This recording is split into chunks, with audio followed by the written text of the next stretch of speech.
हाय amperes. सो ये हमारा light का 10वां वीडियो। ओके, इससे पहले हम लोगों ने गोलीय दर्पण से प्रतिबिंब कैसे बनता है उसके लिए रेखाचित्र के कुछ नियम समझे थे। ओके, तो आज हम लोग गोलीय दर्पण पे प्रतिबिंब कैसे बनता है उसको देखेंगे। ठीक है, 10वां वीडियो में ये जो वीडियो है बहुत ज़्यादा इंपॉर्टेंट है क्योंकि इससे 3 मार्क्स का क्वेश्चन हर बार पूछा जाता है। ठीक है, और इससे MCQ 1 मार्क्स या 2 मार्क्स के क्वेश्चन भी इससे पूछे जाते हैं, इसलिए ये जो वीडियो है आज का बहुत ज़्यादा इंपॉर्टेंट हो जाता है। ठीक है, तो समझिए ये हमारा कोई गोलीय दर्पण है। ठीक है, अवतल गोलीय दर्पण पे आज हम लोग बात करेंगे। अवतल दर्पण पे प्रतिबिंब कैसे बनता है। समतल दर्पण में हम लोगों ने प्रतिबिंब देखा था कि प्रतिबिंब होता है इस तरह हम खड़े होते हुए, दर्पण के पीछे हमको एक जो और दिखाई देता है वो क्या कहता है, वो काल्पनिक प्रतिबिंब। हमारा क्या होता है, काल्पनिक प्रतिबिंब होता है। हम जितना लंबे होते हैं प्रतिबिंब भी उतना ही लंबा होता है, हम जितना दर्पण से दूर है प्रतिबिंब भी उतना ही दर्पण से दूर होता है। ये समतल दर्पण पे घटनाएं थी।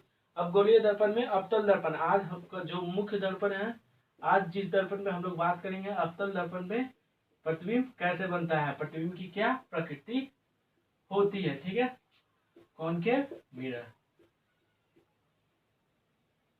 इसी को आज हम लोग देखेंगे।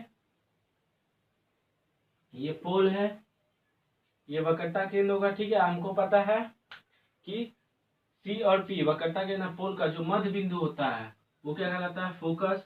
यहाँ से यहाँ की लंबाई अगर 3 सेंटीमीटर होगी, यहाँ से यहाँ की लंबाई भी कितनी होगी, 3 सेंटीमीटर। और ये फोकल दूरी, तो वक्रता दूरी उसका 2 गुना होता है, 3 का 2 गुना, टोटल कितना हो जाएगा, 6। समझ में आ गया।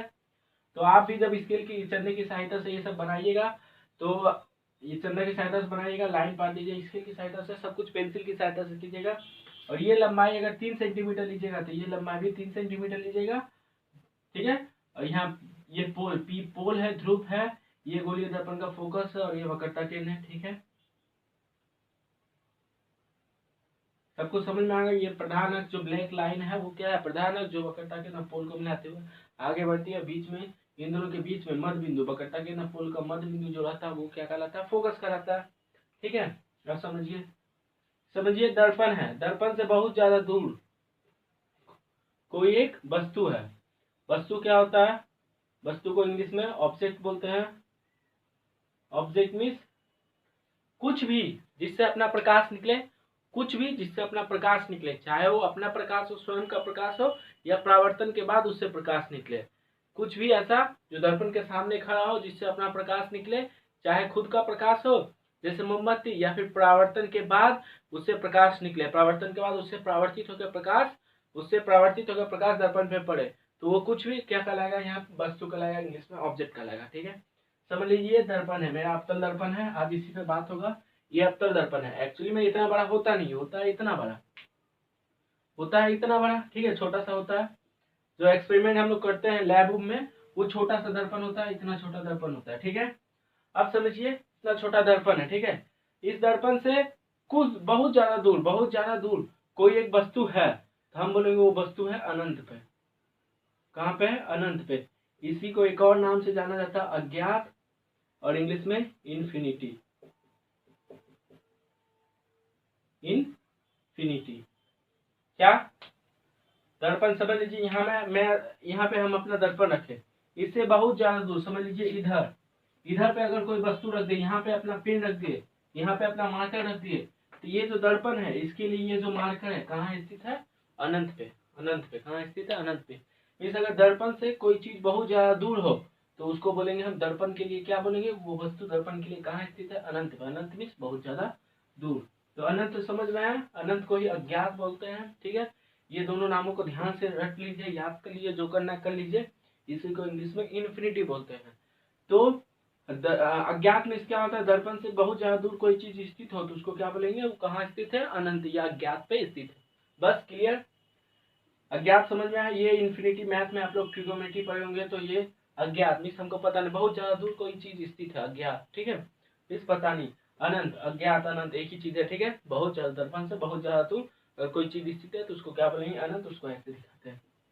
ठीक है, तो हम समतल दर्पण में समझते थे प्रतिबिंब अगर हम दर्पण से 2 मीटर दूर है तो जो प्रतिबिंब बनेगा वो भी दर्पण से 2 मीटर दूर बनेगा। लेकिन इस स्थिति में क्या होता है, अगर दर्पण यहाँ प्रतिबिंब यहाँ रखेंगे, सॉरी दर्पण के सामने अगर वस्तु यहाँ पे है, अनंत पे स्थित है, तो प्रतिबिंब यहाँ कहीं बनेगा। अगर इसको सामने लाए तो ये प्रतिबिंब यहाँ बनेगा, यहाँ पे है तो यहाँ बनेगा। माने अलग अलग जगह पे अगर हम प्रतिबिंब को रखे, सॉरी अलग अलग जगह पे अगर वस्तु को रखे, पहले यहाँ रखे फिर यहाँ रखे यहाँ रखे, तो प्रतिबिंब होगा, कभी बड़ा बनेगा कभी छोटा बनेगा। लेकिन समतल दर्पण में क्या होता था, कहीं भी रख दे हमेशा प्रतिबिंब का जो हाइट होता था वस्तु के हाइट के बराबर होता था। लेकिन जो अवतल दर्पण है इसमें क्या होता है, अगर वस्तु को सामने ले जाए या दूर ले जाए तो जो प्रतिबिंब का आकार है वो भी घटता बढ़ता है। उसी को आज हम लोग देखेंगे। तो ये चीजों को याद रखेगा हमेशा। ये चंदे की सहायता से ये सब बनाइएगा। ये अगर 3 सेंटीमीटर बनाइएगा तो ये भी 3 सेंटीमीटर, तब सटीक प्रतिबिंब बनेगा। और इस पूरा जो प्रोसेस है इसको पेंसिल की सहायता से बनाइएगा, ठीक है। ये एरो क्या दिखाएगा कि मेरा कोई वस्तु है, एरो क्या दिखाएगा कि मेरा कोई वस्तु है। वस्तु मीन्स यहाँ मोमबत्ती हो सकता है, कुछ भी हो सकता है जिसमें अपना लाइट हो या परावर्तन के बाद उसमें लाइट आए, तो वो सब चीज यहाँ क्या कहलाएगा, वस्तु कहलाएगा, ठीक है। अज्ञात मीन्स बहुत ज्यादा, दर्पण से बहुत ज्यादा दूर कोई चीज स्थित हो तो उसको क्या बोलेंगे, अज्ञात बोलेंगे। इन चीजों को याद रखिए, आपका जो प्रतिबिंब है कैसे प्रतिबिंब बनेगा वो बहुत क्लियर हो जाएगा, ठीक है। तो इसको मिटा दें, ठीक है। अब हम लोग पहला रखते हैं कि यहाँ पहला रखते हैं क्या, यदि वस्तु अनंत या इसी को अज्ञात बोलते हैं, ठीक है, इंग्लिश में इंफिनिटी पर स्थित हो। बोले यदि वस्तु अनंत पर स्थित हो, या फिर बोल सकते हैं यदि वस्तु अज्ञात पर स्थित हो, ठीक है। ये दोनों का मतलब एक ही है, ये या ये, ठीक है। दोनों को याद रखिएगा, ठीक है, दोनों को याद रखिएगा तब सही होगा। क्योंकि मेरा टाइम जब था, हम जब 10 दे रहे थे तो सेंटर में ये शायद क्वेश्चन आया था, ठीक है, कि अगर वस्तु अनंत पर स्थित हो लेकिन हम अज्ञात पढ़ के गए थे तो हमको पता ही नहीं चला अनंत क्या होता है। तो मैं नहीं चाहता आप लोग को भी ये प्रॉब्लम हो, इसीलिए आप दोनों को इसको याद कर लीजिएगा, ठीक है। यदि वस्तु कहाँ पर स्थित हो, अज्ञात पर स्थित हो, ठीक है। तो हम पहले दर्पण बना लें, आप भी दर्पण सही से बनाएगा। ये समझ लीजिए मेरा दर्पण है, ठीक है, ये समझ लीजिए। हम अवतल दर्पण का आज बात करेंगे। समझिए अवतल दर्पण है, इसका मध्य बिंदु पोल कहलाता है। यहाँ कोई वक्रता खींच होगा, सीधा रेखा होगा, ठीक है। अब इसका बीच का, इन दोनों में बीच पे एक लाइन खींच देंगे, फोकस। आप एकदम अच्छा मीन्स होगा कि आप सब कुछ चंदे की सहायता से बनाए, इसको इसकी सहायता से लाइन पड़े और ये 3 सेंटीमीटर करे, ये 3 सेंटीमीटर करे, या ये 4 या ये भी 4, तो पूरा सटीक होगा, ठीक है, पूरा सही बनेगा। नहीं तो ऐसे कुछ भी गलत हो सकता है, ठीक है। अब दर्पण से थोड़ा दूर अज्ञात पे अगर कोई वस्तु स्थित हो, यहाँ पे समझ लीजिए कोई वस्तु स्थित है, यहाँ पे कोई एक चीज रख दी, यहाँ पे अपना मार्कर रख दिया, यहाँ पे कोई ये रख दिया, क्या बोलते हैं, यहाँ पे कोई मोमबत्ती रख दिया, ठीक है। अज्ञात में, दर्पण से बहुत ज्यादा दूर अज्ञात पे, ये कहाँ पे स्थित है, अज्ञात, अज्ञात में अज्ञात ही अनंत पर स्थित है, दर्पण से बहुत ज्यादा दूर कुछ चीज स्थित है, ठीक है। तो हम लोग देखेंगे इसका जो प्रतिबिंब बनेगा कहाँ पे बनेगा। ये अंदर वाला तल, अवतल दर्पण में अंदर वाला तल क्या होता है, परावर्तक तल, ठीक है। इससे प्रकाश की किरणें निकलेगी, प्रकाश की किरणें निकली, ये ब्लू लाइन क्या दिखा रहा है, प्रकाश किरणें, एरो क्या दिखा रहा है, प्रकाश किरणें इधर से इधर की तरफ। ये प्रकाश किरणें इस प्रधान अक्ष के समानांतर है, ब्लैक प्रधान, आप सब कुछ पेंसिल की सहायता से बनाइएगा। इस ब्लैक प्रधान अक्ष के समानांतर है, तुमको पता है समानांतर प्रकाश किरणें परावर्तन के बाद फोकस में मिलती है, ठीक है। इतना यहाँ से प्रकाश किरणें गई समानांतर दर्पण के बाद फोकस में मिली, फिर यहाँ से भी प्रकाश की किरणें जाएगी समानांतर गई, ये भी प्रधान अक्ष से क्या हुआ समानांतर, ये भी कहाँ मिलेगी, फोकस में मिलेगी। तो जितने भी इससे समानांतर प्रकाश की किरणें जाएगी फोकस में मिलेगी। और जहाँ पे परावर्तन के बाद हम लोग वास्तविक जो प्रतिबिंब की परिभाषा पढ़े थे, वहाँ क्या पढ़े थे कि परावर्तन के बाद प्रकाश की किरणें जहाँ जाके मिलती है वहाँ पे क्या बनता है, इस वस्तु का प्रतिबिंब बनता है। तो यहाँ पे भी एक प्रतिबिंब बनेगा। ये प्रतिबिंब इतना छोटा होता है और छोटा इतना छोटा होता है कि आपको यहाँ पे दिखाई नहीं देगा, लेकिन यहाँ पे एक प्रतिबिंब बनता है। हमको सिर्फ स्थिति बताना है, हमको एग्जैक्ट इसका जैसा यहाँ प्रतिबिंब नहीं बनाना है, ठीक है। ये एग्जाम में नहीं देगा, हमको सिर्फ बताना है कि ये मैंने अगर अनंत पे स्थित है तो प्रतिबिंब कहाँ बनेगा। तो प्रतिबिंब कहाँ बनेगा, जहाँ प्रकाश की किरणें जाके मिलेगी वहीं पे प्रतिबिंब बनेगा। सिर्फ इतना बात का ध्यान रखिएगा। बहुत सारे प्रकाश की किरणें इससे निकलेगी, लेकिन हमको 2 प्रकाश की किरणों के माध्यम से बताना है कि प्रतिबिंब कहाँ बनेगा, ठीक है। तो हमको सिर्फ वही बताना, 2 प्रकाश की किरणें गई जहाँ पे जाके मिलेगी वहीं पे प्रतिबिंब बनेगा, ठीक है। तो कहाँ पे मिली, फोकस पे, तब फोकस पे मिलेगा तो प्रतिबिंब कहाँ बनेगा, प्रतिबिंब की स्थिति क्या होगी, फोकस पे, ठीक है। इसका प्रकृति लिखते हैं, ठीक है। नेचर, प्रतिबिंब कैसा होगा। पहली स्थिति, प्रतिबिंब कहाँ बन रहा है, प्रतिबिंब फोकस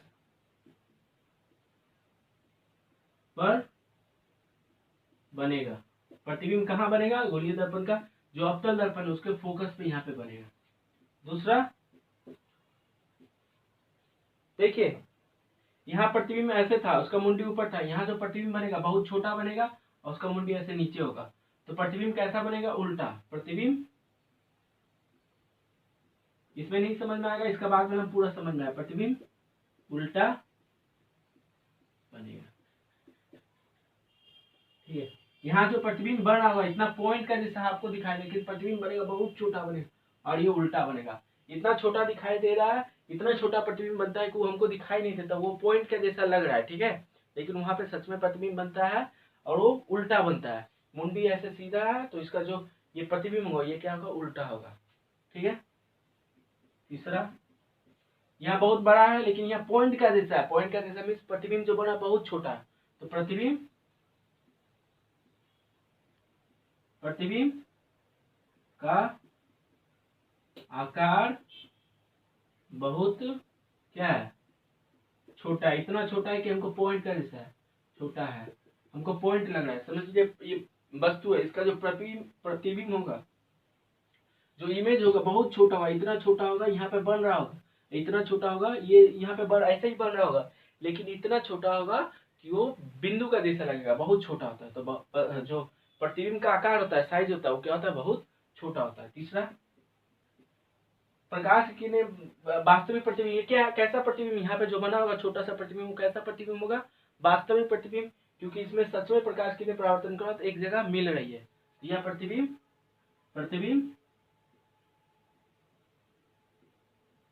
वास्तविक है, यह वास्तविक प्रतिबिंब है, वास्तविक प्रतिबिंब है। ठीक है, यहाँ पे अगर कोई पर्दा रख दीजिए, पर्दा का मतलब ये नहीं कि जो रंग बिरंगा घरों में हम लोग दरवाजों पे लगाते हैं उस पर्दे का यहाँ बात नहीं करेंगे हम लोग। ठीक है, हम उस पर्दे का बात करें, जैसे सिनेमा होता है, सिनेमा में व्हाइट पर्दा होता है, उसी पर्दे का यहाँ पे बात हो रहा है। पर्दा मतलब ये नहीं कि हम लोग जो रंग बिरंगा पर्दा अपने घरों के दरवाजों पे लगाते हैं वो पर्दा का यहाँ बात नहीं हो रहा है। ठीक है, सिनेमा के घरों में जो पर्दा होता है व्हाइट का, जिसपे पिक्चर हम लोग प्रोजेक्टर पे पिक्चर देखते हैं, उस पर्दे का यहाँ बात कर रहे हैं। ठीक है, यहाँ पे अगर कोई पर्दा या सादा कपड़ा रखेगा तो यहाँ का ये जो वस्तु उसका छोटा सा प्रतिबिंब यहाँ पे दिखाई देगा, क्योंकि सारी प्रकाश की इस पर्दे पे आकर मिलेगी। जिस तरह सिनेमा में क्या था, प्रोजेक्टर से निकलने वाला सारा प्रकाश पर्दे पे आकर मिलता है, जिसके कारण प्रतिबिंब दिखाई देता है, उसी कारण यहाँ से निकलने वाले प्रकाश की परावर्तन के बाद इस पर्दे पे आकर मिलेगी, तो पर्दे पे आकर मिलेगी तो वहां पे प्रतिबिंब दिखाई देगा। तो यह प्रतिबिंब पर्दा पर दिखाई देगा। ये 5 प्रकृति है इसका। क्या, जो अगर अनंत पे कोई वस्तु रखा है, अनंत पे प्रति दर्पण से बहुत ज्यादा दूर, तो जो वस्तु का प्रतिबिंब बनेगा वो कहाँ बनेगा, फोकस पे बनेगा, पहला बात। दूसरा, प्रतिबिंब का उल्टा बनेगा, यहाँ सीधा, जैसे हम यहाँ सीधा है, समतल दर्पण में प्रतिबिंब कैसा बनता है, सीधा, उधर भी हमारा मुंडी के सामने मुंडी रहता है, ठीक है, हमारा सिर के सामने सिर रहता है, लेकिन इसमें जो होगा, यहाँ पे अगर अनंत में बहुत ज्यादा दूर कोई वस्तु रहेगा तो यहाँ पे जो प्रतिबिंब बनेगा, पर्दे पे जो प्रतिबिंब बनेगा, यहाँ पे कोई पर्दा रखेंगे तो वहाँ पे सारी प्रकाश की किरणें आके मिलेगी, तो वहाँ पे एक प्रतिबिंब दिखाई देगा। जिस तरह सिनेमा के प्रोजेक्टर से निकलने वाला प्रकाश सिनेमा के पर्दों में पड़ता है तो प्रतिबिंब दिखाई देता है, उसी प्रकार यहाँ भी दिखाई देगा, लेकिन वो प्रतिबिंब उल्टा दिखाई देगा। यहाँ मुंडी ऊपर है, यहाँ मुंडी नीचे हो जाएगा। समझ में आया? तो बोलेगा यदि अनंत पर या अज्ञात पर वस्तु स्थित हो, यदि वस्तु अनंत या अज्ञात पर यदि वस्तु अनंत या अज्ञात पर स्थित हो तो उसके द्वारा, ये इसी को बोलते हैं रेखाचित्र। रेखाचित्र के माध्यम से प्रतिबिंब कहाँ बनेगा उसकी प्रकृति लिखे, बस इतना कुछ आएगा। तो यहाँ पे इस तरह आप लोग दिखा सकते हैं। ठीक है, बहुत सारे प्रकाश की किरणें निकलेगी इससे, लेकिन हमको किसी दो के माध्यम से सिर्फ इतना बताना होता है कि प्रतिबिंब कहाँ बनेगा, ये नहीं कि एक्यूरेट यहाँ आदमी है तो यहाँ भी आदमी बनना चाहिए। ठीक है, ये एरो है तो यहाँ भी एरो बनना चाहिए। हमको सिर्फ बताना है जहाँ प्रकाश की किरणें आके मिलेगी वहीं पे प्रतिबिंब बनेगा, बस इतना ही बताना होता है। 3 मार्क्स का क्वेश्चन, और कोई भी 2 या 3 प्रकृति होता है तो हम 5 लिखा दिए, कोई भी आप याद करके वहाँ पे लिख दीजिएगा, पाँचों याद करके वहाँ लिख दीजिएगा, तो पूरा 3 में 3 मार्क्स में पेंसिल के सहायता से बनाना है इसको, ठीक है, हो गया। अगर वस्तु अनंत पे स्थित हो प्रतिबिंब कहाँ बनेगा, ठीक है। अब हम लोग वस्तु को अनंत और ये वक्रता सी क्या है वक्रता के इसके बीच में कहीं रखते हैं, ठीक है, इसको लिख लीजिए, मिटाते हैं, ठीक है।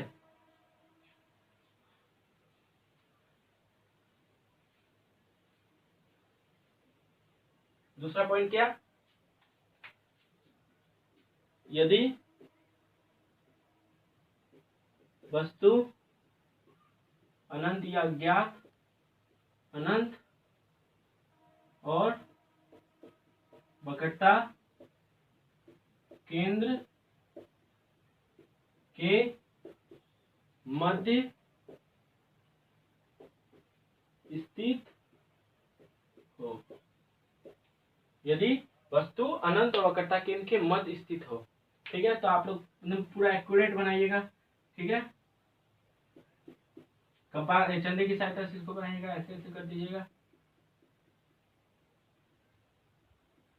ठीक है। ये 3 सेंटीमीटर में फोकस बनाइएगा, 3 सेंटीमीटर में केंद्र वक्रता केंद्र बनाइएगा, ठीक है। यहाँ कुछ दूरी पे अनंत होगा, दर्पण से कुछ दूर, ठीक है, अनंत होगा, ठीक है। तो हमको ये जो वस्तु है उसको कहाँ पर रखना है, यहाँ पे। ये जो ब्लू है, ब्लू लाइन से क्या दिखा रहा है, हम कोई वस्तु रखते हैं जिससे अपना प्रकाश निकले या फिर उससे परावर्तित होकर प्रकाश निकले।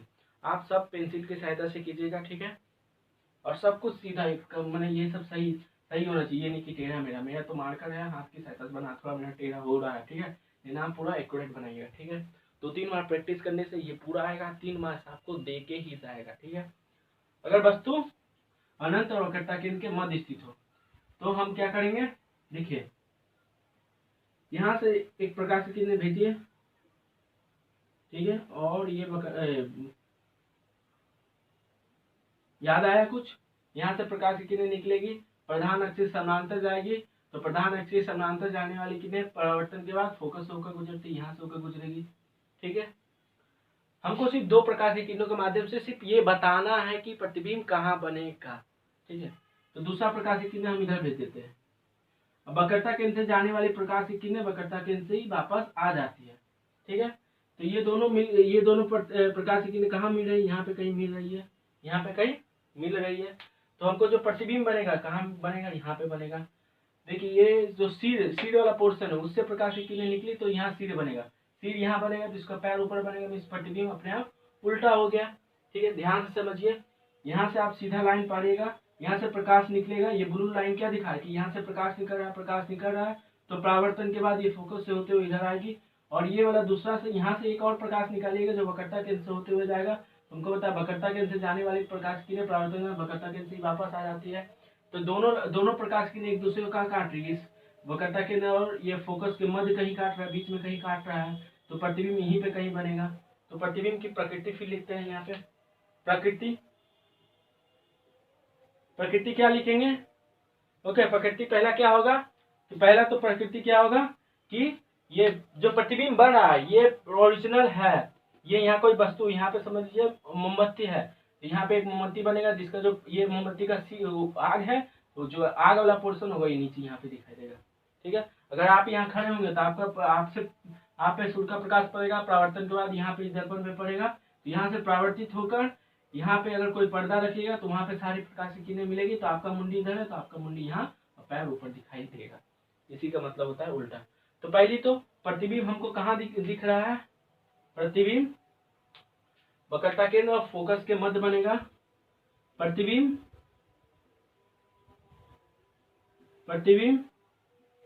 वक्रता केंद्र और फोकस के मध्य बनेगा, ओके। जो प्रतिबिंब होगा, ये जो इमेज होगा कहाँ बनेगा, ये वक्रता केंद्र सी क्या दिखाता है, वक्रता केंद्र, और ये क्या है फोकस, इन दोनों के मिडिल में कहीं मध्य में बनेगा, इधर ही कहीं बनेगा, ठीक है। दूसरा पॉइंट क्या, प्रतिबिंब उल्टा है या सीधा है, तो प्रतिबिंब कैसा उल्टा है, तो यहाँ लिखिएगा प्रतिबिंब प्रतिबिंब कैसा है, सीधा या उल्टा? उल्टा है, उल्टा है, उल्टा है मीन्स यहाँ मुंडी ऊपर था, यहाँ मुंडी नीचे है, उल्टा इसी को बोलते हैं। ठीक है, आप ये कोई है, इसका मुंडी इधर है, दर्पण प्रतिबिंब इसका होगा, उल्टा कैसे बनेगा? जब इसका मुंडी ऐसे होगा। ठीक है, इसी को बोलेंगे उल्टा। सेम यहाँ भी ऐसे हो रहा है। ठीक है, तीसरा, कौन बड़ा है, वस्तु बड़ा है या प्रतिबिंब बड़ा है? तो हमको पता है वस्तु बड़ा है, मीन्स प्रतिबिंब क्या होगा? वस्तु की तुलना में छोटा होगा। तो प्रतिबिंब वस्तु की तुलना में छोटा है। जो वस्तु है वो बड़ा है, जो उसका प्रतिबिंब है वो क्या है? छोटा। लेकिन समतल दर्पण में हमेशा जितना बड़ा वस्तु उतना बड़ा उसका प्रतिबिंब बनता है। लेकिन गोलीय दर्पण के सामने अगर रहिएगा तो उसका जो प्रतिबिंब बनेगा, अगर वक्रता के अनंत के मध्य है तो प्रतिबिंब जो बनेगा वो इस वस्तु से छोटा होगा। तीसरा, चौथा सॉरी, प्रकाश की किरणें सच में मिल रही है तो ये कैसा प्रतिबिंब होगा? वास्तविक, वास्तविक प्रतिबिंब होगा। और वास्तविक प्रतिबिंब को हमेशा पर्दे पर लिया जा सकता है, तो पर्दा पर लिया जा सकता है। ये 5 हुआ। पहला क्या? प्रतिबिंब जो बनेगा वक्रता केंद्र और फोकस के मध्य बनेगा, बीच में कहीं बनेगा। प्रतिबिंब उल्टा बनेगा। प्रतिबिंब वस्तु की तुलना में छोटा होगा। प्रतिबिंब वस्तु की तुलना में छोटा होगा। और ये प्रतिबिंब जब प्रकाश की किरणें सच में आके मिलती है तो वहां जो प्रतिबिंब बनता है वो कैसा प्रतिबिंब होता है? वास्तविक प्रतिबिंब। ये भी कैसा होगा? वास्तविक प्रतिबिंब। और ये वास्तविक प्रतिबिंब को हमेशा याद रखिएगा, अगर वास्तविक प्रतिबिंब बढ़ रहा है तो उसको पर्दा पर उतारा जा सकता है। यहाँ पे अगर कोई पर्दा रखेगा, यहाँ पे अगर पर्दा रखेगा तो सारी प्रकाश की किरणें वहां पे आके मिलेगी, वहां पे आपको एक प्रतिबिंब दिखाई देगा, एक चित्र दिखाई देगा। अगर यहाँ पे आप खड़े हैं तो परावर्तन के बाद यहाँ पे सारी प्रकाश की किरणें मिलेगी और वहां पे आपको अपना ही जैसा एक उल्टा आपका प्रतिबिंब दिखाई देगा। समझ में आ गया? ये इसकी प्रकृति हुई। ठीक है, इसको मिटा दे, इस 5 प्रकृति को लिख लीजिए, मिटा दे। क्या समानांतर जाएगी, पहले फोकस होकर गुजरेगी, फिर वक्रता केंद्र से भेजेंगे, दोनों एक दूसरे को जहां काटेंगे वही प्रतिबिंब बनेगा। और वास्तविक प्रतिबिंब है, प्रकाश की किरणें सच में मिली तो वास्तविक प्रतिबिंब उल्टा होगा। ठीक है, वास्तविक प्रतिबिंब समझ में आ गया सब कुछ। अगर वस्तु कहाँ पे स्थित हो? अनंत और वक्रता केंद्र के मध्य स्थित हो। वस्तु अनंत और वक्रता केंद्र के मध्य स्थित हो, जो प्रतिबिंब बनेगा वो कहाँ बनेगा? वक्रता केंद्र और फोकस के मध्य बनेगा। ठीक है, अब दूसरा हम लोग देखेंगे क्या? दूसरा हम लोग देखेंगे अगर वस्तु को इस वक्रता केंद्र पे रख दिए, पहले यहाँ अनंत पे रखे थे, फिर यहाँ रखे, अब यहाँ रखेंगे। अगर वस्तु कहाँ स्थित हो? वक्रता केंद्र पर स्थित हो। तो तीसरा हम लोग क्या देखेंगे? तीसरा स्थिति कहाँ होगा वस्तु का? यदि वस्तु वक्रता केंद्र पर स्थित हो। यदि वस्तु कहाँ स्थित हो? वक्रता केंद्र पर स्थित हो। आप लोग सही से फिर वही कॉपी कीजिए, बना लीजिए। ठीक है, यहाँ 3 सेंटीमीटर में फोकस, फिर इससे 3 सेंटीमीटर में वक्रता केंद्र। ठीक है, इधर इन्फिनिटी होगा। ठीक है, यहाँ पे ऐसे पेंसिल की सहायता से कर दीजिएगा। ये अवतल दर्पण हो गया। ठीक है, समझ लीजिए। अब वस्तु यहाँ पे रख दीजिए, वस्तु को कहाँ रख दिए? यहाँ पे रख दिए। तो हम पहला प्रकाश की किरणें भेजेंगे जो प्रधान अक्ष से समानांतर हो, हमेशा याद रखिएगा। पहला प्रकाश की किरणें भेजेंगे जो प्रधान अक्ष से समानांतर हो। यहाँ से प्रकाश की किरणें भेजी और फोकस से होते हुए इधर चला जाएगा। हमको करना क्या? हम एक चीज से, इससे बहुत सारा प्रकाश की किरणें निकलेगी, लेकिन हमको किन्हीं दो प्रकाश की किरणों को भेजेंगे, दोनों जहां एक दूसरे का काटेगा वहां वस्तु बनेगा, वहां वस्तु का प्रतिबिंब बनेगा। वहां वस्तु का क्या बनेगा? प्रतिबिंब बनेगा। प्रकाश की किरणें सच में एक दूसरे को काट रही है, अगर काटे, अभी तक तो सच में एक दूसरे को काट रही थी, तो उससे प्रतिबिंब को हम लोग क्या बोलेंगे? वहां पे जो प्रतिबिंब बनेगा वो वास्तविक प्रतिबिंब। बस उसका नेचर बताना है, ये नहीं कि यहाँ पे आदमी है तो सिनेमा के पर्दों पे जैसे सच में आदमी प्रतिबिंब जो बनता है, सच में आदमी बनता है, वो सब पूरा एक्यूरेट हमको नहीं दिखाना होता है। इसमें सिर्फ यहाँ दिखा रहे हैं, यहाँ पे कोई वस्तु है तो वहां से 2 प्रकाश की किरणों को भेजेंगे, जहां एक दूसरे को काटेगा वहां पे हम लोग उसका प्रतिबिंब बनाएंगे। ठीक है, ये समझ में आया? प्रकाश की किरणें प्रधान अक्ष से समानांतर जाएगी, फोकस होकर गुजर जाएगी। दूसरे प्रकाश की किरणों को भेजिए, तो दूसरे प्रकाश की किरणें फोकस से गई तो क्या हो जाएगी, प्रधान अक्ष से समानांतर हुए,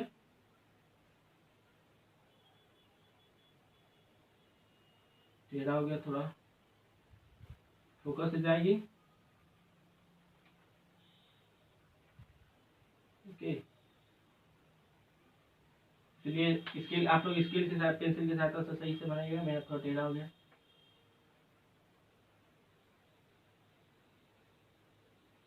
बोर्ड पे बनाने में थोड़ा टेढ़ा हो जाता है, थोड़ा सा टेढ़ा हो गया, कोई नहीं। हाँ,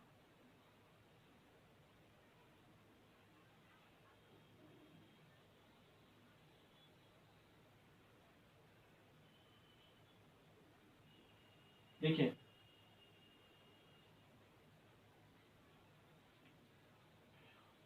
देखिए, अगर कोई वस्तु वक्रता केंद्र पर स्थित हो, अगर कोई वस्तु वक्रता केंद्र पर स्थित हो तो पहला प्रकाश किरण ऐसे जाएगी, प्रधान अक्ष से समानांतर जाएगी, तो परावर्तन के बाद इस फोकस से गुजरते हुए इधर आ जाएगी। हम लोग दूसरा प्रकाश की किरणों को इस फोकस से गुजारेंगे, फोकस से गुजारेंगे तो परावर्तन के बाद प्रधान अक्ष से समानांतर होते हुए चली जाएगी इधर। तो दोनों प्रकाश की किरणें एक दूसरे को इस वक्रता केंद्र के ठीक नीचे काटेगा। मेरा थोड़ा टेढ़ा हो गया, मेरा थोड़ा देखिए टेढ़ा हो गया, इसलिए एक दूसरे को नहीं काट पा रही है, लेकिन इस वक्रता केंद्र के ठीक नीचे काटेगा। ठीक है, अगर आप लोग इसके सहायता से बनाइएगा, स्केल पेंसिल की सहायता से, तो पूरा वक्रता केंद्र के नीचे ही काटेगा, एक दूसरे को यहाँ पे काटेगा। ठीक है, एक दूसरे को यहाँ पे कहीं काटेगा, यहाँ पे प्रतिबिंब बनेगा। ठीक है, यहाँ पे क्या होगा, प्रतिबिंब बनेगा। ध्यान से देखिए, ये पोल, ये वक्रता फोकस, ये वक्रता केंद्र, आप लोग ये एक्यूरेट दूरी लीजिएगा। यहाँ पे अगर कोई प्रतिबिंब होगा, यहाँ से प्रकाश की किरणें जाएगी समानांतर, फोकस होकर गुजरेगी, यहाँ से प्रकाश की किरणें जाएगी, फोकस से गुजरेगी, ये दोनों एक दूसरे को वक्रता केंद्र के ठीक नीचे काटेगा, ठीक नीचे काटेगा, ठीक नीचे यहाँ पे एक दूसरे को काटेगा। समझ में आया? पहला प्रकाश किरण प्रधान अक्ष से समानांतर ही हमको भेजना है, समानांतर जाएगा तो परावर्तन के बाद फोकस होकर गुजरेगा, दूसरा फोकस से जाएगा तो परावर्तन के बाद प्रधान अक्ष से समानांतर हो जाता है। इतना तो पढ़े हैं। तो दोनों प्रकाश की किरणें जब इधर से आएगी तो दोनों एक दूसरे को इस वक्रता केंद्र के ठीक नीचे काटेगी। यहाँ पे थोड़ा मोड़ा गलत हो गया, लेकिन आप लोग पेंसिल से कंपास की सहायता से बनाएंगे तो पूरा सही होगा। ठीक है, और ये नहीं कि आप लोग पूरा मिटा के बनाइएगा, तब भी ये नहीं कि मैं जैसे 2-3 बार इसी में कर दिया तो ऐसे गलत हो जाएगा, एक बार में एक्यूरेट ऐसा बनना चाहिए। ठीक है, कंपास की सहायता तब 3 में 3 मार्क्स मिलेगा। ठीक है, सॉरी पेंसिल की सहायता से। ठीक है, तो यहाँ पे एक दूसरे को काटेगा। ठीक है, यहाँ पे वही हम लोग दिखा रहे हैं। तो यहाँ पे एक प्रतिबिंब बनेगा, यहाँ पे क्या बनेगा, एक प्रतिबिंब बनेगा, यहाँ पे प्रतिबिंब बनेगा। तो इस प्रतिबिंब की प्रकृति लिखते हैं। प्रतिबिंब कैसा है, पहला तो प्रतिबिंब कहाँ बना है, वक्रता केंद्र पर। प्रतिबिंब कहाँ बना है, वक्रता केंद्र पे। दूसरा, दोनों में से कौन बड़ा है, दोनों में से कोई बड़ा नहीं है, दोनों इक्वल है। ये अगर 3 सेंटीमीटर होगा तो ये भी 3 सेंटीमीटर, ये 4 सेंटीमीटर, ये भी 4 सेंटीमीटर। मीन्स इसमें प्रतिबिंब जितना बड़ा है वस्तु उसका प्रतिबिंब भी उतना ही बड़ा है। तो प्रतिबिंब प्रतिबिंब और वस्तु का आकार बराबर है, बराबर है। क्या है, दोनों का आकार जो है बराबर, ये अगर 4 सेंटीमीटर तो ये भी 4 सेंटीमीटर। अभी केसेस, इससे पहले वाला केसेस में क्या हो रहा था कि प्रतिबिंब छोटा था, लेकिन अब दोनों बराबर हो गया, प्रतिबिंब और वस्तु दोनों क्या हो गया, बराबर हो गया। उल्टा है या सीधा है, उल्टा है, प्रतिबिंब उल्टा है। चौथा, सच में प्रकाश की किरणें एक दूसरे को काट रही है, हाँ काट रही है। तो जब एक दूसरे को सच में काटती है तो उस प्रकार का प्रतिबिंब कैसा होता है, वास्तविक प्रतिबिंब।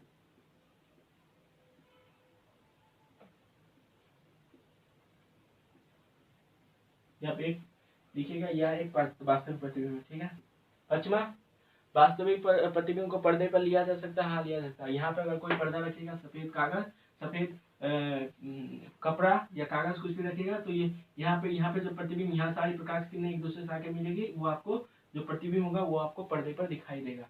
तो यह इसे पर्दे या पर्दा, पर्दे या पर्दा पर लिया जा सकता है। क्या करना है, पहला प्रकाश की किरणों को भेजना है प्रधान अक्ष से समानांतर, समानांतर जाएगी तो फोकस से गुजरेगी, दूसरा को फोकस से भेजना है तो प्रधान अक्ष से समानांतर चली जाएगी, दोनों एक दूसरे को उल्टा है। ठीक है, ये सब नियम हम लोग 9th वीडियो में पढ़ चुके हैं।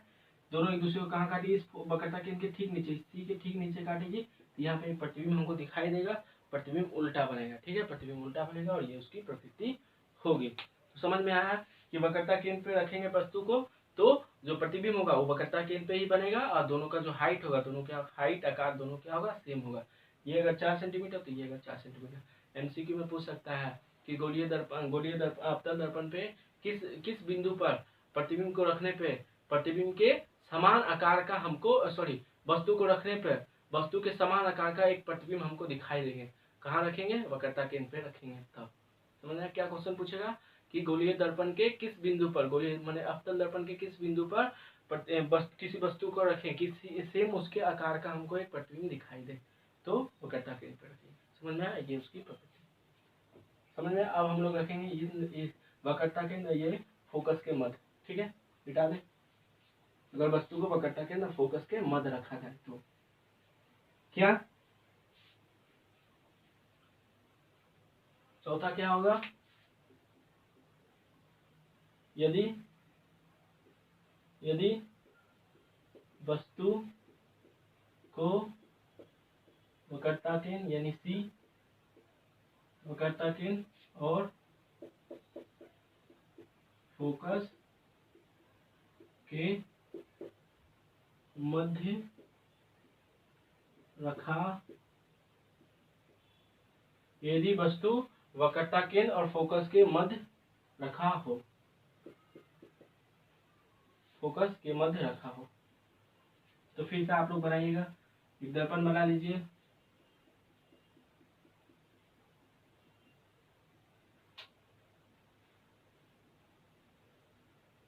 यहाँ पोल होगा, यहाँ फोकस होगा 3 सेंटीमीटर पे। आप अपने सुविधा के अनुसार कर सकते हैं। 3 सेंटीमीटर बहुत बड़ा या बहुत छोटा हो जाता है, उसको साइज को बड़ा या छोटा कर लीजिएगा। जितना भी कीजिएगा ये भी उतना ही होगा, ये सी होगा। ठीक है, अब क्या, वस्तु को कहाँ रखना है, वस्तु को रखना है वक्रता केंद्र और फोकस के मध्य। तो यहाँ ऐसे कुछ बना दीजिएगा, कोई वस्तु सीधा। ये क्या है, वस्तु, एरो क्या दिखा रहा है यहाँ पे, वस्तु दिखा रहा है। ठीक है, हमको पता है पहला प्रकाश से किरणों को भेजना है तो प्रधान अक्ष, इधर क्या होगा, अनंत होगा, इधर क्या होगा, अनंत होगा, दर्पण से बहुत ज्यादा दूर। हमको पता है पहला प्रकाश से किरणों भेजना है, यहाँ से भेजना है, जो प्रधान अक्ष के समानांतर होगा, प्रधान अक्ष के समानांतर होगा तो फोकस से इधर ऐसे चला जाएगा, फोकस से होते हुए ऐसे चला जाएगा। ठीक है, समझ में आया। पहला प्रकाश के किरणों को भेजना है तो प्रधान अक्ष से समानांतर होगा, तो परावर्तन के बाद वो फोकस से होते हुए इधर चला जाएगा। दूसरी प्रकाश के किरणों को भेजना है, वक्रता यहाँ से ऐसे जाएगा। ठीक है, यहाँ से ऐसे जाएगा तो ये वक्रता केंद्र को होते हुए ऐसे ऐसे ऐसे इधर चला जाएगा। ठीक है, टेढ़ा हो गया क्या, इसको ऐसे भेजिए, तो वक्रता केंद्र से जाएगा तो वक्रता केंद्र से ही वापस लौट आएगा। यहाँ से अगर प्रकाश की किरण जाएगा तो हम यहाँ से देखेंगे तो हमको लगेगा ये वक्रता केंद्र से होते हुए गया है, वक्रता केंद्र से होते हुए जाएगा तो वक्रता केंद्र से होते हुए लौट आएगा, और दोनों एक दूसरे को कहाँ काटेगा, यहाँ पे कहीं काटेगा तो यहाँ पे एक प्रतिबिंब दिखाई देगा, और यहाँ पे एक एरो दिखा देंगे तो हमको प्रतिबिंब दिखाई दे रहा, सीधा दिखाइएगा। ठीक है, जहाँ पे काटेगा वहां पे प्रतिबिंब दिखाई देगा। ठीक है, ये उसका वस्तु है और ये उसका प्रतिबिंब है। तो प्रतिबिंब कहाँ बना है, इधर अनंत है और इधर वक्रता केंद्र। तो प्रतिबिंब जो बन रहा है गोलीय दर्पण के वक्रता केंद्र फोकस के मध्य अगर कोई चीज रखा है, कोई वस्तु रखा है, तो उसका प्रतिबिंब कहाँ बना, अनंत और वक्रता केंद्र के मध्य। तो प्रकृति क्या होगा, पहला तो प्रतिबिंब कहाँ बन रहा है, वक्रता केंद्र और अनंत के मध्य, वक्रता केंद्र और अनंत या ज्ञात के मध्य प्रतिबिंब बन रहा है। ठीक है, प्रतिबिंब बन रहा है, इसको लिख लीजिएगा पूरा। ये प्रतिबिंब की स्थिति है, प्रतिबिंब एक्यूरेट कहाँ बन रहा है, कहाँ बन रहा है, इधर अनंत है इधर वक्रता के, इन दोनों के बीच कहीं बन रहा है मध्य में। ठीक है, सीधा या उल्टा है तो उल्टा है, प्रतिबिंब कैसा है, उल्टा है। चौथा बात, उल्टा है, वस्तु बड़ा है या प्रतिबिंब बड़ा है? देख के बताइए कौन बड़ा है, प्रतिबिंब बड़ा है। तो प्रतिबिंब वस्तु की तुलना में बड़ा होगा। दोनों में से कौन बड़ा है? तो वस्तु बड़ा है, सॉरी प्रतिबिंब बड़ा है। तो प्रतिबिंब बड़ा है, पर यहाँ पे अगर 2 सेंटीमीटर होगा तो जो उसका प्रतिबिंब बनेगा वो समझिए 10 सेंटीमीटर, उससे बड़ा ही बनेगा। ठीक है, और क्या चौथा पॉइंट, प्रकाश किरणें सच में आके मिल रही है तो ये कैसा प्रतिबिंब बनेगा? वास्तविक प्रतिबिंब, वास्तविक प्रतिबिंब होगा। पांचवा पॉइंट क्या, वास्तविक प्रतिबिंब को पर्दे पर लिया जा सकता है, जिससे पर्दा पर लिया जा सकता है। यहाँ पे अगर कोई सफेद कपड़ा रख दीजिएगा तो ये इसका एक प्रतिबिंब यहाँ पे आपको दिखाई देगा, उल्टा दिखाई देगा। ठीक है, दर्पण के सामने यहाँ पे उल्टा दिखाई देगा। वो वस्तु, ये जो वस्तु है उसकी तुलना में बहुत बड़ा होगा, उल्टा होगा, और उसे पर्दा पे हम लोग देख सकते हैं, पर्दा पे उसे लिया जा सकता है। तो ये समझ में आ गया। अगर वस्तु वक्रता केंद्र फोकस के मध्य में स्थित हो तो प्रतिबिंब कहाँ बनेगा? अनंत और वक्रता केंद्र के मध्य कहीं पे बनेगा। ठीक है, मिटा दे इसको, ये उसकी प्रकृति है। ठीक है, आप लोग सही से लिख लीजिएगा। जिससे हम लोग लिखते आए हैं कि वक्रता, जो प्रतिबिंब वक्रता के नाम अनंत के मध्य स्थित होगा, प्रतिबिंब उल्टा होगा, प्रतिबिंब वस्तु की तुलना में बड़ा होगा। साइज किसका बड़ा है? ये वस्तु का या प्रतिबिंब का? तो प्रतिबिंब कैसा होता है? प्रकाश की किरणें सच में आकर एक दूसरे को जहाँ काटती है उस प्रकार के प्रतिबिंब को क्या कहते हैं? वास्तविक प्रतिबिंब। ये कैसा प्रतिबिंब है? एक वास्तविक प्रतिबिंब है। ऐसे यहाँ पे कोई कागज या कपड़ा रख देने पे, ये सादा कपड़ा रख देने पे ये जो प्रतिबिंब है ये कागज पे आ जाएगा, ये कपड़ा पे आ जाएगा, तो ये पर्दे पे इसे लिया जा सकता है। ठीक है, मिटा दे, मिटा दे। अब हम लोग रखेंगे वक्रता के ना फोकस के मध्य रख दिया, फोकस पे ही रखेंगे अगर वस्तु फोकस पर स्थित हो। यदि वस्तु फोकस पर स्थित हो, यदि वस्तु कहाँ स्थित हो? फोकस पर स्थित हो, यदि वस्तु फोकस पर स्थित हो। फिर से अवतल दर्पण बना लीजिए। ये पोल है, ये वक्रता केंद्र है, सॉरी फोकस है, ये वक्रता केंद्र, ये 3 सेंटीमीटर, तो ये भी 3 सेंटीमीटर होगा। ठीक है, इधर ऐसे ऐसे हो जाएगा, आप लोग भी कर लीजिए। ठीक है, वस्तु को कहाँ रखना है? फोकस पे ही रखना है। यहाँ पे अगर वस्तु रख दिए, इधर क्या होगा? अनंत होगा, यहाँ क्या होगा? अनंत होगा। ठीक है, सब कुछ आप पेंसिल की सहायता से कीजिएगा। ठीक है, पहला प्रकाश की किरणें को हमको याद रखना, पहला प्रकाश की किरण प्रधान से समानांतर जाएगी तो फोकस होके गुजरेगी ऐसे। ठीक है, दूसरी प्रकाश की किरणों को हम लोग ऐसे भेजेंगे, ये वक्रता केंद्र से होते हुए ऐसे चली जाएगी। सॉरी, थोड़ा टेढ़ा हो गया, आप लोग इसे इसकी सहायता से कीजिएगा, स्केल की सहायता से आप लोग कीजिएगा।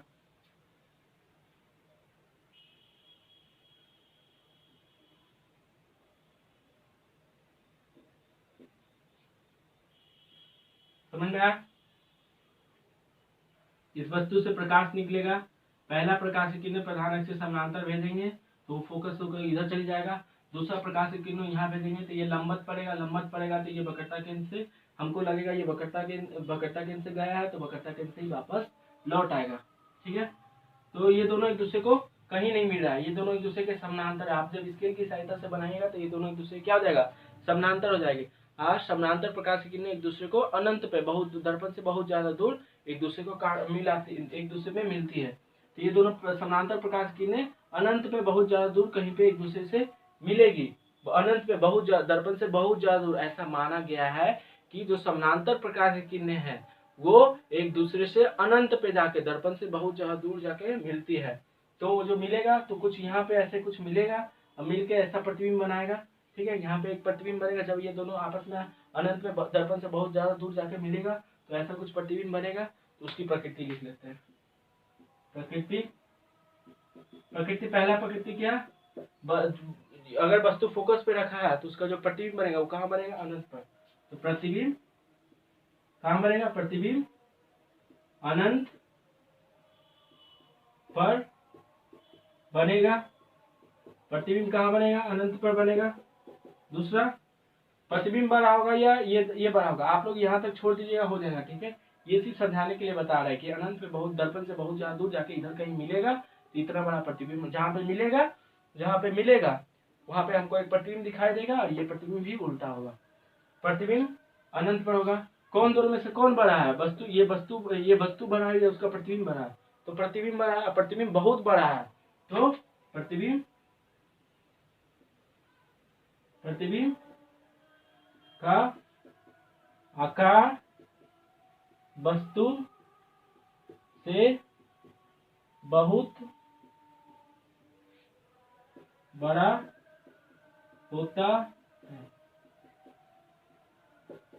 तीसरा क्या, या उल्टा है या सीधा है, तो उल्टा, प्रतिबिंब कैसा है, उल्टा है। चौथा, ये कैसा वस्तु अनंत पे जाकर ऐसा माना गया है कि ये दोनों समानांतर प्रकाश किरण अनंत पे जाकर दर्पण से बहुत ज्यादा दूर जाकर एक दूसरे से मिल जाएगा। दर्पण से बहुत ज्यादा दूर जाकर एक दूसरे से जब मिल ही जाएगा तो जब मिलेगा, जब प्रकाश किरण सच में मिलती है, वहां पे जो प्रतिबिंब बनता है वो प्रतिबिंब कैसा होता है, वास्तविक। तो ये पर कैसा प्रतिबिंब होगा, वास्तविक प्रतिबिंब होगा। पांचवा पॉइंट क्या, वास्तविक प्रतिबिंब को पर्दे पर, यहाँ लिखते हैं, वास्तविक प्रतिबिंब को पर्दे पर लिया जा सकता है। समझ में आ गया। अगर फोकस पे स्थित होगा तो पहला प्रकाश की नहीं भेजेंगे जो प्रधान के समानांतर जाएगा तो फोकस से होते हुए इधर आ जाएगी। दूसरी प्रकाश की किरणें इस वक्रता के, मैंने ऐसा हमको लगा कि वक्रता केंद्र से गया तो वक्रता केंद्र से ही वापस आ गया। दूसरी प्रकाश को ऐसे ही भेजेंगे जो वक्रता केंद्र से आएगी, वक्रता केंद्र से वापस आ जाएगी। ये दोनों समानांतर प्रकाश की किरणें यहाँ पे दर्पण के सामने एक दूसरे को नहीं काटते, लेकिन दर्पण से बहुत ज्यादा दूर जाके एक दूसरे में जाके मिल जाती है। तो दर्पण से बहुत ज्यादा दूर कोई चीज होगा तो उसे क्या बोलते हैं, अनंत पर। तो ये जो प्रतिबिंब बनेगा वो भी कहाँ बनेगा, अनंत पर बनेगा। अनंत पे बनेगा प्रतिबिंब। अगर समझ लीजिए इधर जाके दर्पण से बहुत ज्यादा दूर, इधर जाते जाते इधर कहीं मिलेगी, दर्पण से बहुत ज्यादा दूर, अनंत पे बनेगा। तो ये जो वस्तु का जो प्रतिबिंब बनेगा वो क्या बनेगा, वस्तु की तुलना में बहुत ज्यादा बड़ा बनेगा। ये भी उल्टा बनेगा। अब प्रकाश की सच में अनंत पे जाके एक दूसरे को काट रही है तो प्रतिबिंब कैसा होगा, वास्तविक प्रतिबिंब होगा। और वास्तविक प्रतिबिंब को पर्दे पर लिया जा सकता है। समझ में आ गया। अगर वस्तु फोकस पे स्थित हो तो प्रतिबिंब कहाँ बनेगा, अनंत पे, दर्पण से बहुत ज्यादा दूर बनेगा, वो उसकी प्रकृति। समझ में आ गया। इसको आप सही से लिख लीजिएगा। प्रतिबिंब उल्टा होगा, प्रतिबिंब वास्तविक होगा, प्रतिबिंब को पर्दे पर लिया जा सकता। पर्दे पर लिया जा सकता है, दर्पण से बहुत ज्यादा दूर कोई चीज रख देंगे, दर्पण से अनंत पे हम एक कपड़ा रख देंगे, दर्पण से बहुत ज्यादा दूर, तो उस वहां पे ये प्रतिबिंब दिखाई देगा। जैसे सिनेमा के पर्दों पे दिखाई देता है प्रतिबिंब, और सही अगर कपड़ा रख देंगे बहुत दर्पण से, इधर हम लोग कोई अनंत पे दर्पण से बहुत ज्यादा दूर कपड़ा रखे तो ये समानांतर प्रकाश की इधर आके मिलेगी, जिसके कारण हम इस प्रतिबिंब को देख पाएंगे। समझ में आ गया। इसको मिटा दें। अब फोकस पे रख दिया, फोकस और पोल के मध्य रखते हैं प्रतिबिंब को, सॉरी वस्तु को कहाँ रखेंगे, फोकस और पोल के मध्य, पोल यानी फ्लोर। कुछ हार्ड नहीं है, ठीक है। 2-3 बार प्रैक्टिस करना है, 3 मार्क्स कंफर्म करा के ही जाएगा। ये जब भी आएगा 3 मार्क्स आपका कंफर्म करा के जाएगा, ठीक है। सिर्फ प्रैक्टिस करना है इसको, 2-3 बार प्रैक्टिस कर लेना है, उसके बाद आप मास्टर हो जाइएगा, ठीक है। यदि वस्तु फोकस और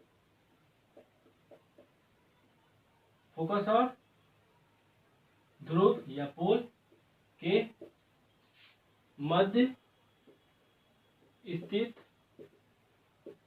हो, आप सेम प्रोसेस बनाइए। आप भी इसको बना सकते हैं, खुद से एक बार ट्राई कीजिए, नहीं ट्राई मत कीजिए, इसमें एक लॉजिक है, ठीक है। यहाँ पे अगर कोई वस्तु रख दी, यहाँ पे कोई एक वस्तु रख दी, ठीक है, फोकस और पकड़ता के इनके मध्य, ये मध्य नहीं, ये मिडिल में नहीं, यहाँ पे भी रख सकते, यहाँ पे भी रख सकते, कहीं भी आप रख सकते, इन दोनों के बीच में कहीं भी आप रख सकते हैं। तो हम बोले कि यदि वस्तु को फोकस और ध्रुव के मध्य रखा गया, बीच में कहीं पर रख दिया, ठीक है। तो क्या होगा, होगा क्या, हमको पता है पहला प्रकाश की किरणें भेजना है, प्रकाश के समानांतर जाएगी, समानांतर जाएगी तो इस दर्पण से यहाँ से होते हुए इधर चली जाएगी, आप सीधा आएगा। ठीक है, आपका स्केल की सहायता से बनाइएगा तो सीधा होगा, मिट जाता है सर। ठीक है, इसमें तो कोई दिक्कत नहीं है। ठीक है, दूसरी प्रकाश की किरण यहाँ से जाएगी, यहाँ से जाएगी तो वक्रता केंद्र होते हुए इधर इधर चली जाएगी, सीधा बनाइएगा तो ऐसे ही होगा। ठीक है, इधर जाएगी, वक्रता केंद्र से गई तो वक्रता केंद्र से ही वापस लौट आई।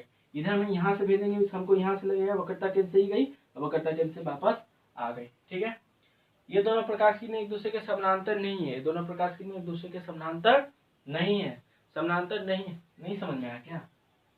देखिए, यहाँ से एक प्रकाश की किरण जाएगी, यहाँ पे जाएगी तो यहाँ से होते हुए इधर जब वापस आएगी तो वक्रता केंद्र से ही वापस लौट आएगी। जिसे हम क्या बोलेंगे, वक्रता केंद्र से वापस कौन लौट आती है, तो वक्रता केंद्र से गई, हम बोलेंगे यहाँ से जाने वाली प्रकाश की किरण वक्रता केंद्र माने यहाँ से गई, लेकिन अगर यहाँ से जाती तो ऐसे जाती पूरा, ये इसका रास्ता है। ठीक है, वक्रता केंद्र से जाती तब भी यहाँ से होते हुए जाती है, लेकिन यहीं से गई तो हम क्या बोलेंगे, वक्रता केंद्र से गई तो वक्रता केंद्र से ही वापस इधर लौट आई। और लौटते आते समय क्या हुआ, ये दोनों प्रकाश की किरणें एक दूसरे के समानांतर नहीं है। समानांतर ना होने के कारण क्या होगा, जब दो समानांतर किरणें होगी तो वो अनंत पे दर्पण से बहुत ज्यादा दूर जाएगा, कहीं मिल जाएगी तो इधर हमको प्रतिबिंब दिखाई देगा।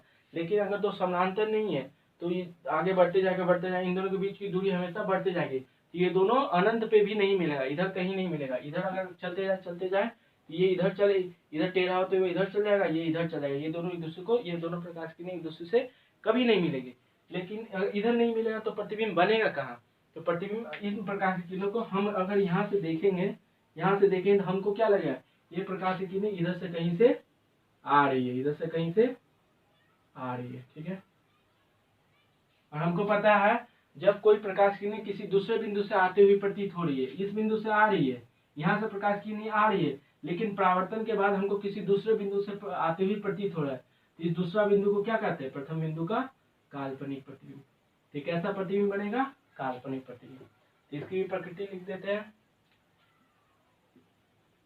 प्रकृति। पहला बात तो प्रतिबिंब जो बन रहा है वो कहाँ बन रहा है, दर्पण के पीछे, तो प्रतिबिंब दर्पण के पीछे बनेगा, दर्पण के पीछे बनेगा, दर्पण के पीछे बनेगा। समतल दर्पण में जैसे होता था प्रतिबिंब कहाँ होता था, दर्पण के पीछे, वैसे ही दर्पण के पीछे बनेगा। ठीक है, क्योंकि इधर प्रकाश की किरणें, ये दोनों प्रकाश की किरणें एक दूसरे के समानांतर नहीं है। फिफ्थ नंबर केस में क्या था, दोनों एक दूसरे के समानांतर था, तो समानांतर प्रकाश की किरणें एक दूसरे को अनंत पे जाके दर्पण से बहुत ज्यादा दूर जाके एक दूसरे को काट रही है, तो वहां प्रतिबिंब हमको दिखाई देगा। लेकिन ये दोनों एक दूसरे के समानांतर है ही नहीं है, ये आगे बढ़ते जाएगा, ये दूरी हमेशा बढ़ते जाएगा, ये दोनों इधर इधर कहीं एक दूसरे को काटेगा नहीं। यहाँ से अगर कोई देखेगा तो उसको क्या लगेगा, ये प्रकाश की किरणें इधर से कहीं से आ रही है, इधर से कहीं से आ रही है। यहाँ से कोई देखेगा इधर एक दूसरे को, यहाँ कोई प्रतिबिंब दिखाई नहीं दे रहा है, ये प्रतिबिंब अगर किसी वस्तु मनुष्य के आंखों में पड़ेगा तो इसको क्या लगेगा, ये जो प्रकाश की किरणें हैं इधर से कहीं से आ रही है, तो यहाँ हमको एक प्रतिबिंब दिखाई देगा। ये प्रतिबिंब कैसा होगा, काल्पनिक प्रतिबिंब। तो दर्पण के पीछे एक प्रतिबिंब दिखाई देगा, दर्पण के पीछे बनने वाला प्रतिबिंब कैसा होता है, काल्पनिक। ठीक है, दोनों में से कौन बड़ा है, ये वस्तु बड़ा है, ये प्रतिबिंब बड़ा है, तो प्रतिबिंब बड़ा है। ठीक है, तो प्रतिबिंब का आकार बड़ा होगा, किसकी तुलना में, इस वस्तु की तुलना में। तीसरा पॉइंट, इसका भी मुंडी ऊपर, इसका भी मुंडी ऊपर, तो इस प्रकार के प्रतिबिंब को बोलते हैं सीधा। प्रतिबिंब कैसा होगा, सीधा, प्रतिबिंब सीधा होगा। सीधा में ये नहीं कि ये सीधा लाइन, ये भी सीधा लाइन। ठीक है, टेढ़ा मेढ़ा नहीं, सीधा में मुंडी, दोनों का मुंडी अगर से ऐसे हो, ये प्रतिबिंब है, ये प्रतिबिंब है, ये वस्तु है, दोनों का मुंडी एक ही दिशा में ऊपर है, ये क्या बोलेंगे, सीधा। अगर इसका मुंडी ऊपर, इसका मुंडी नीचे है तो बोलेंगे उल्टा। ठीक है, तो ये प्रतिबिंब भी ऊपर, इसका मुंडी भी, सॉरी ये वस्तु भी ऐसे है, प्रतिबिंब इधर जो बना है ये भी ऊपर ऐसे है, तो ये प्रतिबिंब कैसा हो, सीधा। ये कैसा प्रतिबिंब है, काल्पनिक प्रतिबिंब है, काल्पनिक प्रतिबिंब। काल्पनिक प्रतिबिंब की परिभाषा क्या थी, परावर्तन के बाद प्रकाश की किरणें किसी दूसरे बिंदु से आते हुए प्रतीत हो रहा है। ये प्रकाश यहाँ से प्रकाश की किरण हमको आते हुए प्रतीत नहीं होगा। ये प्रकाश यहाँ से हम देखेंगे तो हमको लगा इधर कहीं से, इधर से कहीं से आ रही है। तो ये दूसरा बिंदु पहले बिंदु का क्या कहलाया, काल्पनिक प्रतिबिंब। तो यहाँ जो प्रतिबिंब बनेगा वो कैसा प्रतिबिंब होगा, काल्पनिक प्रतिबिंब। तो प्रतिबिंब कैसा होगा, काल्पनिक प्रतिबिंब। काल्पनिक प्रतिबिंब को पर्दे पर नहीं उतारा जाता है। यहाँ पे अगर कोई पर्दा रखिएगा तो इधर प्रकाश की किरणें आ रही है, इधर प्रकाश की किरणें आ नहीं रही। यहाँ पे हमको यहाँ से आती हुई प्रतीत हो रहा है, इधर से इधर। यहाँ प्रकाश की किरणें सच में नहीं आ रही है, यहाँ पे हमको प्रतीत हो रहा है कि इधर आ रही है, लेकिन सच में तो इधर नहीं आ रही है। ये तो परावर्तित होकर इधर चल गई, लेकिन यहाँ से देखने पर हमको क्या प्रतीत हो रहा है, प्रकाश की किरणें इधर से कहीं से आ रही है। यहाँ प्रकाश की किरणें जब आएगी ही नहीं तो ये पर्दा पे कोई प्रतिबिंब बनेगा नहीं। ये प्रतिबिंब आपको कांच के अंदर दिखाई देगा, लेकिन इस दर्पण के सामने कोई पर्दा रखने पे उस पर्दे पे कोई भी प्रतिबिंब दिखाई नहीं देगा। लेकिन इधर इधर कहीं पे वस्तु रखा हो तो उसका पर्दे रखेगा दर्पण के सामने तो पर्दे पे एक प्रतिबिंब दिखाई देगा। लेकिन इस स्थिति में आपको कोई भी पर्दे पे कोई भी प्रतिबिंब दिखाई नहीं देगा। तो इसे पर्दा पर नहीं लिया जा सकता, पर्दा पे इसे उतारा नहीं जा सकता है। ठीक है, इस केसेस को हमेशा याद रखिएगा। ये अकेला केसेस है अवतल दर्पण में, जब प्रतिबिंब कहाँ पर स्थित हो, फोकस और पोल के मध्य स्थित हो, तो जो प्रतिबिंब बनेगा वो क्या बनेगा, प्रतिबिंब सीधा बनेगा, काल्पनिक बनेगा, दर्पण के पीछे बनेगा। काल्पनिक प्रतिबिंब को पर्दे पर नहीं लिया जा सकता, वास्तविक प्रतिबिंब को ही पर्दे पर लिया जा सकता है। ठीक है, तो यदि वस्तु फोकस ध्रुव के मध्य स्थित हो तो उसकी जो प्रकृति हो गई है उसकी प्रकृति है। ठीक है, इसको सब कुछ लिख लीजिए। प्रतिबिंब एक ही स्थिति में प्रतिबिंब सीधा बनेगा। बोलेगा अवतल दर्पण पर प्रतिबिंब सीधा बन रहा है, तो ये बताइए कि जो वस्तु है वो कहाँ स्थित है, वो कहाँ स्थित है, फोकस और पोल के मध्य स्थित है। अवतल दर्पण में जो प्रतिबिंब बना वो काल्पनिक बन रहा है, तो बताइए प्रतिबिंब कहाँ, जो अवतल दर्पण जो प्रतिबिंब बन रहा है वो काल्पनिक बन रहा है, तो बताइए वस्तु कहाँ स्थित है, वस्तु कहाँ स्थित है, ये फोकस और पोल के मध्य स्थित है। ठीक है, ये कुछ हार्ड नहीं है। ठीक है, बस 2-3 बार प्रैक्टिस करना है, ये पूरा हो जाएगा रे डायग्राम। ठीक है, पेंसिल की सहायता से पूरा इसको प्रैक्टिस कीजिए, 2-3 बार हो जाएगा। मैंने ये इसकी सुविधा के लिए क्या किया है कि मैंने जो प्रतिबिंब बनाया है आप लोग के लिए सुविधा के लिए मैंने एक पेज पे पीडीएफ के तौर पे डिस्क्रिप्शन और आपका कमेंट में दे दिया है, वहां पे आप देख लीजिए, इसको आइडिया ले लीजिए। ठीक है, वहां पे कैसे बनाया सेम टू सेम, अगर क्वेश्चन आएगा तो सेम टू सेम वैसा बनाना है, और उसकी प्रकृति नीचे में लिखा है, सबको याद कर लीजिए और इसको प्रैक्टिस करना पड़ेगा। ठीक है, 4-5 बार प्रैक्टिस कीजिएगा तो 3 मार्क्स आपका इसमें कंफर्म हो जाएगा। ठीक है, आज के लिए इतना ही।